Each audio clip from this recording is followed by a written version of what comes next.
Olha, esse é um debate super importante sobre quais são os caminhos para viabilizar na gestão pública o Estado que a gente quer. Né? Porque essa discussão ela começa com o seguinte ponto. A gente, na Constituição de 88, a gente estabelece o Brasil como um Estado de bem-estar.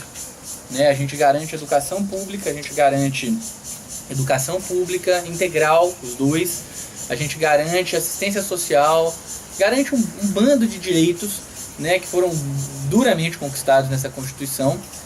Porém, a gente não faz a reforma na gestão pública, na administração pública brasileira, necessária para viabilizar esse Estado provedor. A gente tem uma Constituição que, do ponto de vista dos direitos, ela é uma Constituição de direitos sociais amplos, e nessa mesma Constituição as bases para um Estado que é um Estado mínimo, um Estado que inclusive nas próprias funções do Estado muitas vezes garante a privatização.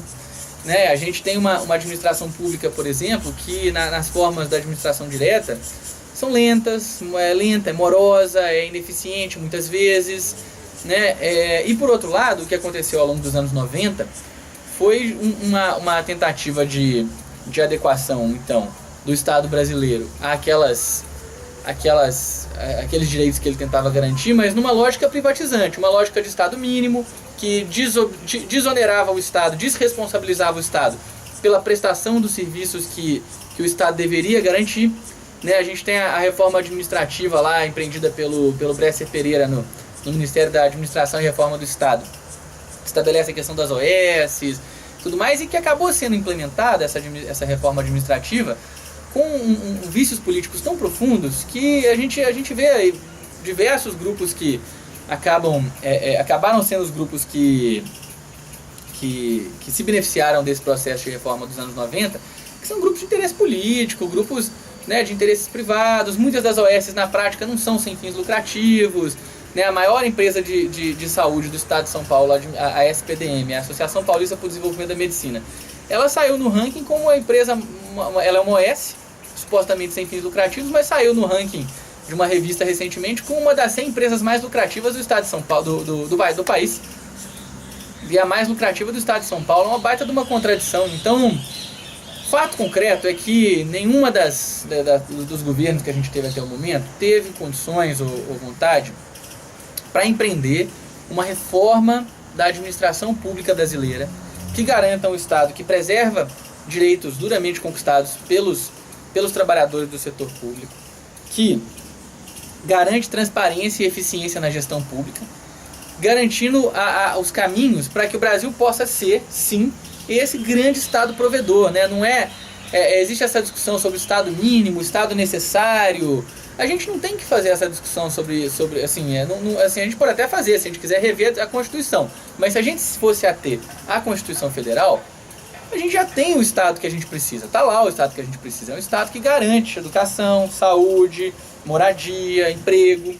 Então, acho que o grande esforço que tem que ser feito, e esse esforço vem sendo feito por algumas entidades da sociedade civil, alguns setores, inclusive do governo federal. Né? Desde 2007, por exemplo, teve a discussão sobre as fundações públicas de direito privado, como uma discussão que aqueceu muito essa temática, né? Sobre qual é o modelo, o formato de entidade prestadora de prestação de serviços na área da saúde, por exemplo, que nós queremos. Foi rechaçada por uma parte do movimento sindical, apoiada por uma parte do movimento sanitário, né? Provavelmente ainda não é o formato ideal. Né? Mas então, assim, qual que eu acho que é o debate necessário em última instância? É um debate que revê alguns elementos da lei de responsabilidade fiscal, que os municípios, os estados são super engessados na sua capacidade de prestar serviços públicos, porque rapidamente eles chegam no teto estabelecido pela lei de responsabilidade fiscal, né, gastando com folha de pagamento mais do que 50%, 54% do seu orçamento público. Né? Então, que reveja isso, que reveja alguns parâmetros do que a gente tem hoje como a lei de licitações, que infelizmente, apesar de ser muito, muito boa sobre vários aspectos, a gente sabe que não garantiu que a gente ficasse livre da corrupção, livre do superfaturamento. A gente tem diversos casos que, mesmo atendendo todos os preceitos da lei 8666, que é a lei das licitações, tem superfaturamento, tem um bando de problemas.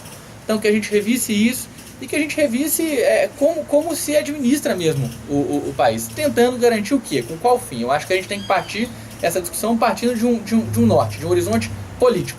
O horizonte político que a gente quer chegar é a garantia de um estado de bem-estar no Brasil que provenha, garanta serviços públicos de qualidade para a população. A gente tem uma carga tributária que é razoável, né, uma carga significativa.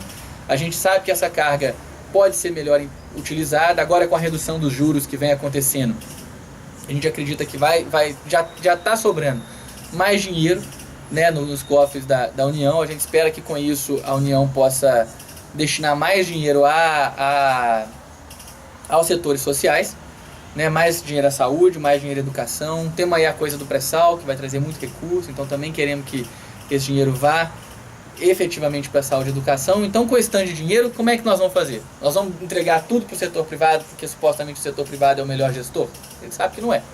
A gente sabe que a gente tem problemas no setor privado da mesma forma como tem no setor público no Brasil, né? Então, o horizonte político tem que ser esse: um Estado provedor, garantidor, que consiga oferecer com competência, com qualidade, os serviços públicos que a população já conquistou na Constituição Federal.